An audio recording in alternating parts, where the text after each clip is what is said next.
राधे राधे। स्वागत है आपका हमारे चैनल में। कार्तिक मास कथा 14वां अध्याय। कैसे भगवान विष्णु ने एक अहंकारी राजा और एक विष्णु भक्त ब्राह्मण को अपना द्वारपाल बनाया। राजा पृथु कहने लगे, हे नारद जी, भक्त वत्सल भगवान किस प्रकार की भक्ति से अति प्रसन्न होते हैं, कृपया मुझे बताइए। तब नारद जी बोले, हे राजन, एक पुरातन इतिहास सुनाता हूँ, सुनो। पहले चौल नाम का एक राजा कांतिपुर में राज्य करता था। उसके राज्य में सारी प्रजा अत्यंत सुखी थी। एक समय वह राजा पूजा करने के लिए मंदिर गया।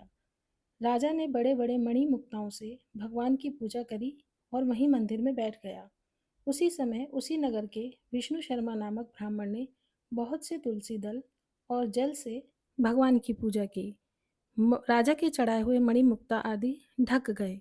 यह देखकर राजा ने क्रोधित होकर ब्राह्मण से कहा, हे ब्राह्मण, तुमको पूजा का ज्ञान नहीं है। तुमने मणि मुक्ताओं से की गई मेरी पूजा की शोभा को तुलसी दलों से ढककर समाप्त कर दिया।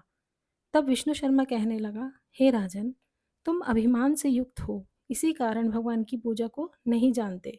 ब्राह्मण के वचन सुनकर राजा बड़े गर्व से कहने लगा, हे ब्राह्मण, मैं सबके सामने कहता हूँ कि देखें भगवान की भक्ति करके तुम पहले स्वर्ग में जाते हो या मैं जाता हूँ।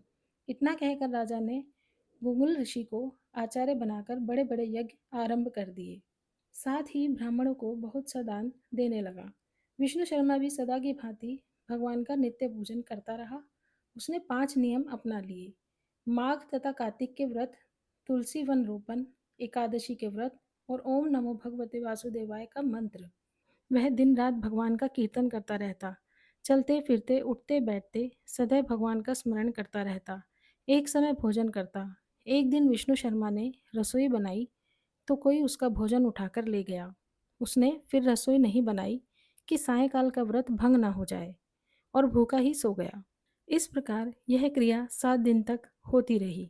यद्यपि विष्णु शर्मा भूख से व्याकुल हो गया, परंतु सत्संग के भंग हो जाने के भय से दूसरी बार रसोई नहीं बनाई। वह यही सोचता रहा कि न जाने कौन मेरा भोजन उठाकर ले जाता है। ऐसा विचार कर वह एक स्थान में छुप कर बैठ गया कि आज मैं देखूंगा मेरा भोजन कौन उठाकर ले जाता है। थोड़ी देर में वह क्या देखता है कि एक अति दुर्बल चांडाल, जिसका शरीर केवल अस्थियों का पिंजर बना हुआ था, छिप छिपा के आया और वहां से उसका भोजन उठाकर चलने लगा। उसको देखकर विष्णु शर्मा के मन में दया उत्पन्न हुई और वह कहने लगा कि भैया, रूखा भोजन मत ले जाओ, मेरे पास थोड़ा सा घी है, वह भी लेते जाओ। ब्राह्मण के यह वचन सुनकर डरा हुआ वह चांडाल भागता हुआ ठोकर खाकर गिर पड़ा। तभी विष्णु शर्मा भी उसके समीप पहुंच गया और उसकी एक वस्त्र लेकर हवा करने लगा। थोड़ी देर बाद विष्णु शर्मा क्या देखता है कि उस चांडाल की जगह शंख चक्र गदा पद्म तथा वनमालाधारी भगवान विष्णु स्वयं वहां लेटे हुए हैं।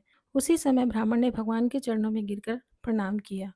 तभी इंद्र आदि देवता भी वहां आ गए। ऋषि लोग वेद मंत्रों से भगवान का पूजन करने लगे। तब भगवान ने स्नेहपूर्वक उस ब्राह्मण को आलिंगन किया और उसके सारूप मुक्ति प्रदान की। तत्पश्चात अपने साथ विमान में वैकुंठ को ले गए। यह सब सुनकर चौल राजा अत्यंत दुखी हुआ और उसने आचार्य गुंगल ऋषि को बुलाकर कहा कि यह सब क्या हो रहा है। जिसके द्वेष के कारण हमने यह यज्ञ आदि किए, वह तो वैकुंठ को जा रहा है। क्या हमारे यज्ञ धन आदि सब निष्फल हो गए? इससे यही सिद्ध होता है कि भगवान यज्ञ आदि से नहीं, केवल भक्ति से प्रसन्न होते हैं। राजा आजीवन ब्रह्मचारी रहा था, इस कारण उसकी कोई संतान नहीं थी। अतः वह अपना सब राजपाट, धन आदि अपने भांजे को सौंपकर, भगवान मुझको स्थिर भक्ति दें, ऐसा कहकर अग्निकुंड में कूद गया। राजा के अग्निकुंड में कूदते ही भगवान अग्निकुंड में प्रकट हुए और उसका आलिंगन कर उसे सारूप्य मुक्ति प्रदान की।